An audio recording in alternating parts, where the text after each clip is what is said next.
Why do mappers enjoy mapping?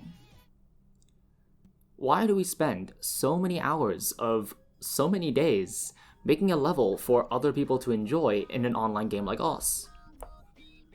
What is it about just mapping that actually inspires people to spend several years of quite important years of our lives learning a quite niche and very non-transferable skill?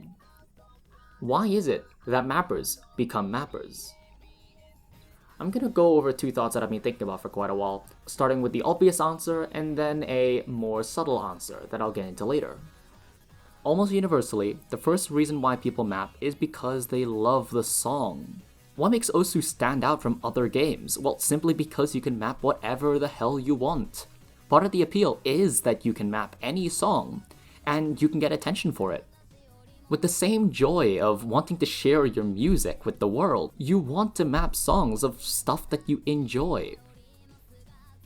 But then why is it that by the time most mappers actually learn all the skills, does this motivation become secondary? A fundamental reason is that, well, mapping kinda destroys the song that you like. Don't get me wrong, just learning how songs are constructed and learning the structure behind how songs are built.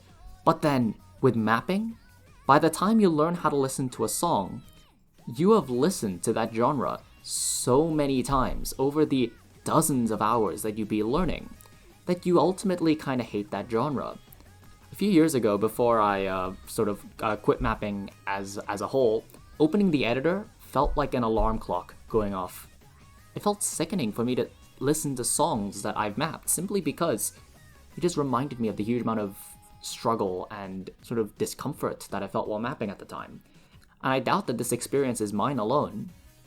Mapping for the sake of just mapping songs that you like is a double-edged sword and one that hurts more the more hours you put into it. At least personally, this has ended up a positive.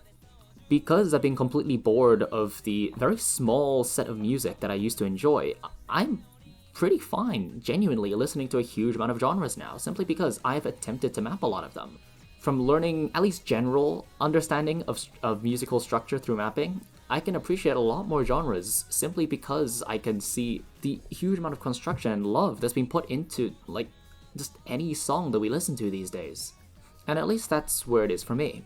But the reason why I am recording and creating this incredibly dull podcast is because I want to talk about the second one, which is fame. From the outset, from a player looking into the mapping sphere, it looks quite secluded. It looks quite sort of elite, if anything. On the 10 million players, from the 10 million players that are in the game, only several hundred are ranked mappers. Having a ranked map is rarer than having a tournament badge. It looks like a badge of recognition, almost that your maps are good and better than everyone else's. And at least most players react to this in two different ways. The first is the most common. Aight, all these people are making all the content that keeps the game afloat. Sweet. And then they move on with their lives. Most people don't care. But then a small but arguably important category of people look at this badge and see it as a challenge. Despite what a lot of Osu Twitter looks like, most people who get into the game are teenagers. People in the age of like 13 to 16. When we're all teenagers, we all had the natural assumption that we were all made of gold, that we're somehow like special in some way. We just haven't discovered it yet. And for a lot of teenagers, and me included, we looked at this ranked mapper status and we went, wow, I'm going to do that. If you actually look at the raw numbers to how long it takes for a mapper to get a single ranked map set, it's in the hundreds of hours. People have played the game more in the editor than they have in actual gameplay, simply because mapping just pulls you in. Once you have the illusion that you're going to make something amazing, it pulls you quite a way through, especially with the blindness and naivete of a teenager. You really go quite far before you turn around and go, wow, I spent way too much time doing this. But it's because of those 100 or so people, those 100 or so angsty teenagers trying to prove themselves, that we have most of the content in the game. Whether that's a healthy relationship or not is not up to me to decide.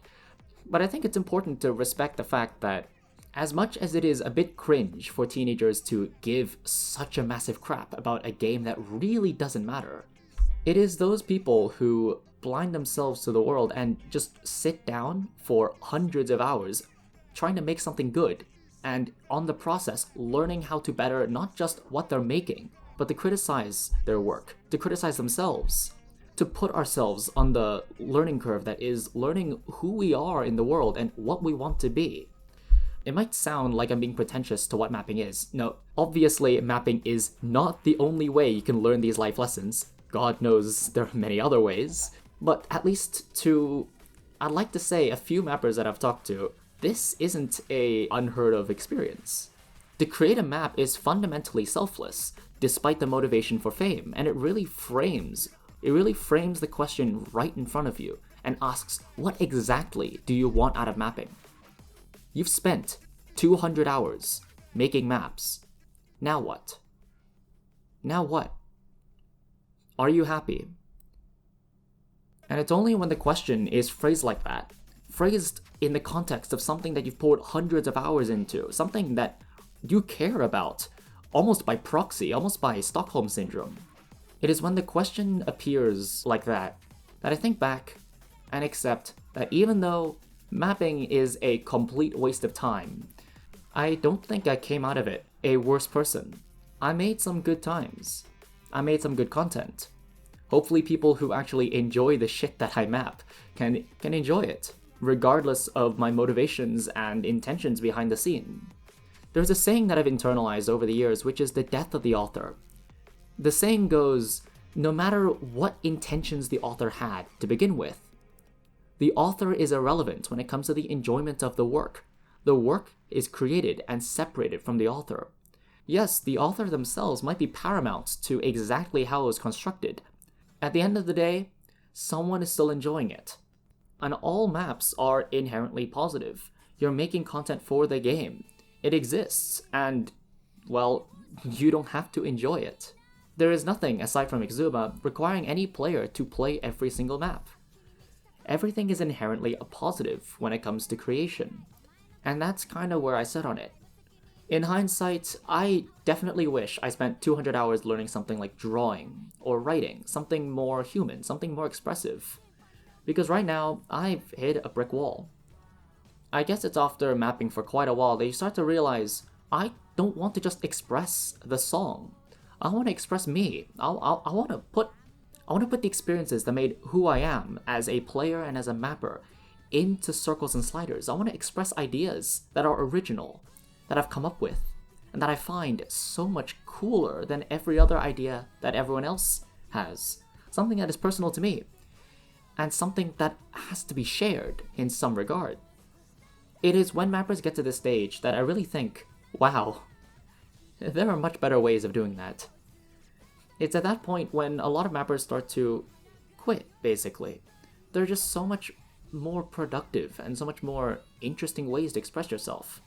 And yet, that's where we all start.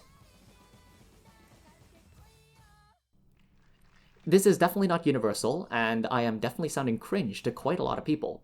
But to the few mappers that share a similar, or at least derivative experience of what I've talked about, yeah, the learning curve and life lessons that you learn via mapping is to learn exactly how meaningless mapping is. And that in itself is valuable. I might still create the occasional map, just whenever a really good song comes up, or whenever a map really lights up my desire to make a guess difficulty for it. But at the end of the day, you know what? I think I'll do what I want.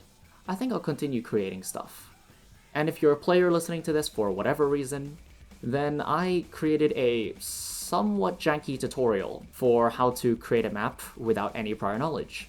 It's linked in the description, and I hope that despite some pretty glaring issues with it, that it is still valuable at the end of the day.